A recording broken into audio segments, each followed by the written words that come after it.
Hello doctor Dipankar, 11 days old, একটা newborn baby. খুব একটা ইম্পর্ট্যান্ট অ্যাওয়ারনেসের জন্য এই ভিডিওটা করছি। ও মা আসেনি, হ্যাঁ, গ্র্যান্ডমাদার নিয়ে এসছে, দেখুন মডার্ন গ্র্যান্ডমাদার, ঠিক আছে। তো অ্যাকচুয়ালি এটা আমরা বাড়ি ঘরে অনেক কমন আমরা পাই, যে ছোট ছোট বেবিদেরকে ওই দেখুন চেহারাটা একদম হলুদ।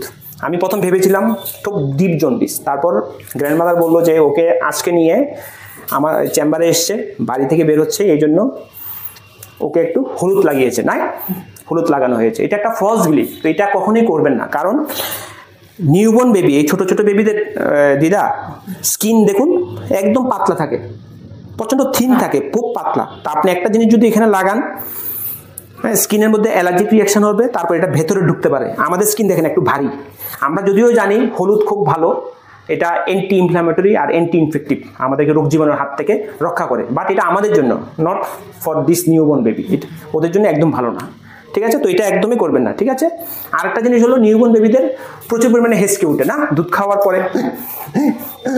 তো দিদা বলছে যে মাঝে মধ্যে একটু জলও দিয়ে দে, তো নেভার, ঠিক আছে। নিউবর্ন বেবিদের কখনোই ব্রেস্ট মিল্ক ছাড়া অন্য কিছু দেবেন না। যে সমস্ত বাচ্চারা ব্রেস্ট মিল্কের পাশাপাশি আর্টিফিশিয়াল বা টপ ফিডিং করে সে দিতে পারেন, বাট নো ওয়াটার।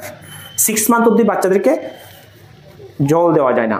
এখন এই ছোটো বাচ্চাদেরকে যদি আপনি জল দিন না, ওর পেটে ইনফেকশন হবে, বিভিন্ন ধরনের সমস্যা হবে, ঠিক আছে। আর বুকের দুধের মধ্যে 80% থাকে জল, ওর তৃষ্ণা জলের থেকে মিটবে, ঠিক আছে। এখন হেসকে উঠলে কি করবেন? একটা হলো বার্পিং করাবেন, এরকমভাবে নিয়ে এরকম এরকম করে বার্পিং করাবেন, অথবা এরকম বসিয়েও বার্পিং করাতে পারেন। তারপরেও যদি বেশি হয় সোজা করে ধরে রাখবেন এইভাবে, আপরাইট পজিশন।